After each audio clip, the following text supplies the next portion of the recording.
Di sebuah rumah priayi di Mayong, Jepara, lahirlah Kanjeng Raden Mas Panji Sosrokartono pada 10 April 1877. Lingkungan keluarganya yang religius dan berbudaya Jawa membentuk fondasi spiritual dan intelektualnya. Sebagai kakak kandung Raden Ajeng Kartini, Sosrokartono tidak sekedar menjadi saudara, tetapi guru spiritual pertama bagi adiknya. Sejak kecil ia menunjukkan rasa ingin tahu yang mendalam, suka membaca kitab kuning, menelaah filsafat, dan mendalami ajaran Islam. Di tengah halaman rumah yang teduh, Sosrokartono sering menasihati Kartini. Sugih tanpa bondo, kaya yang sesungguhnya bukan harta benda, melainkan kekayaan teman, ilmu, dan amal yang bermanfaat bagi sesama. Kartini menatap kakaknya penuh kagum, menyerap setiap kata yang terucap.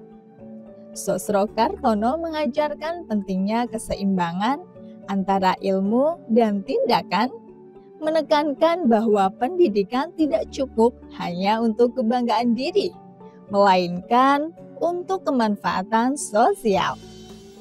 Pepatah Jawa yang ia ajarkan, ngunduh wohing pakarti, mangan ora mangan, sing penting tumindak becik. Tindakanmu akan menentukan buah hidupmu.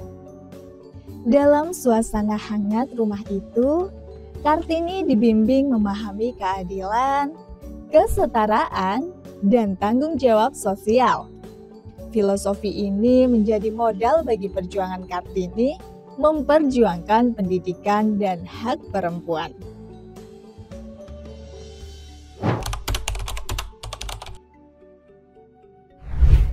Masa remaja membawa Sosrokartono ke pesantren Kiai Soleh Derajat di Semarang.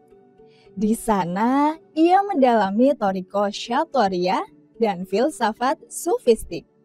Belajar keselarasan hati, akal, dan tindakan.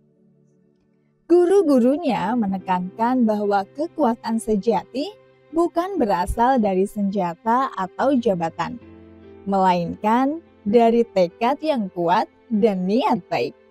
Sosrokartono menekankan kepada murid-muridnya, dikdoyo tanpa aji, ngelurung tanpa bala, kekuatan sejati datang dari hati, dan kemenangan sejati menaklukkan tanpa memaksakan. Ia mempraktikkan zikir, tafakur, dan pengabdian spiritual. Memahami bahwa ilmu dan nurani harus berjalan seiring. Filosofi ini membentuk karakter Sosrokartono yang kelak membimbing Bung Karno, calon Presiden Indonesia, dalam keseimbangan moral dan spiritual. Ketika Bung Karno muda menemuinya, Sosrokartono bukan sekedar mentor politik, tetapi pembimbing nurani dan moral. Ia menekankan bahwa kepemimpinan sejati lahir dari keseimbangan antara keberanian, integritas, dan kebijaksanaan. Soekarno, katanya, pemimpin yang tidak memahami hatinya sendiri tidak akan mampu memahami rakyatnya. Menang tanpa ngasorake.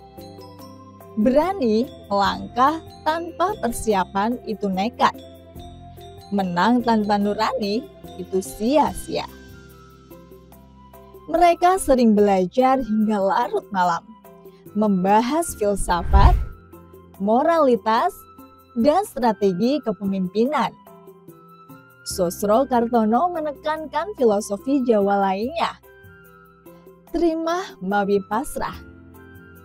Menerima segala kemungkinan hidup dengan lapang dada.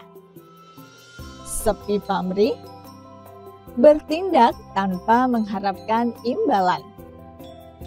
Tebih ajri, berani, namun menjaga takut yang wajar. Anteng manteng, sugeng jeneng. Konsistensi, istiqomah, dan kesungguhan prinsip hidup. Bung Karno banyak meniru keteguhan moral, keberanian, dan kedalaman spiritual Sosrokartono, menanamkan nilai integritas yang membimbingnya menghadapi kolonialisme dan konflik internal.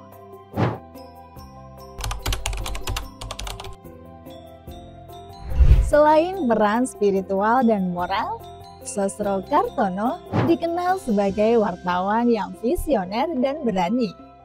Ia bekerja untuk koran internasional, termasuk The New York Herald Tribune, meliput peristiwa penting Perang Dunia Pertama, termasuk perundingan rahasia antara Prancis dan Jerman, menguasai sekitar 36 bahasa.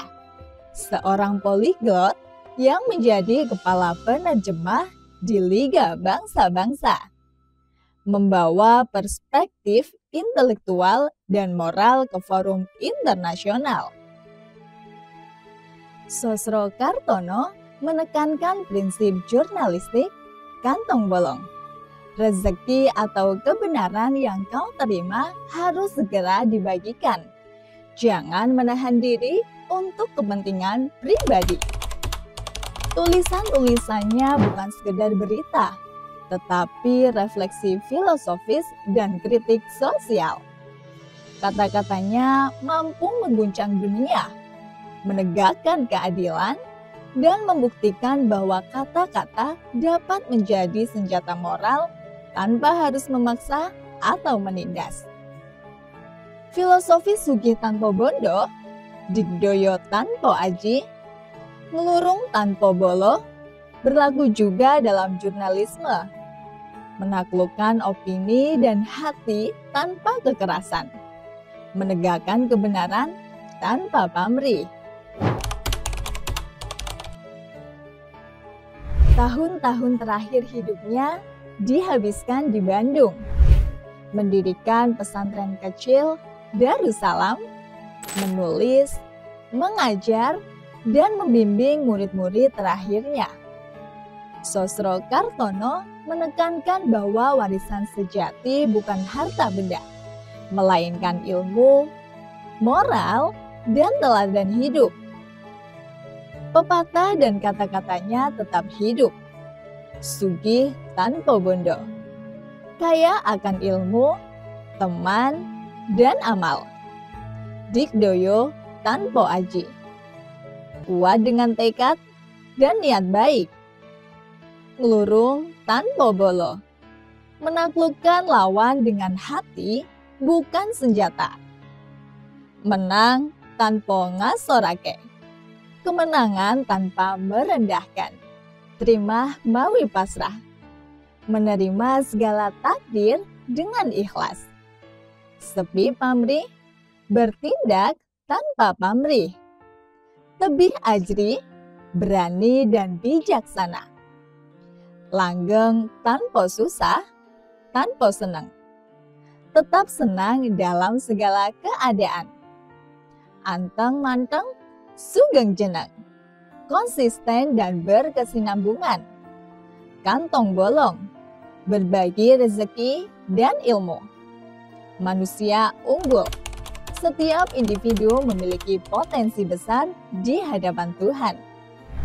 Raden Mas Panji Sosrokartono wafat pada 8 Februari 1952 di Bandung dan dimakamkan di Sidomukti, Kudus, Jawa Tengah, di samping makam kedua orang tuanya. Dunia kehilangan seorang guru spiritual, filsuf, dan jurnalis yang mengguncang hati manusia dan dunia. Tetapi warisan moral, filosofi, dan kata-katanya tetaplah hidup. Filosofi hidupnya menjadi panduan bagi generasi baru untuk berani, bijaksana, dan bermoral dalam menghadapi tantangan zaman.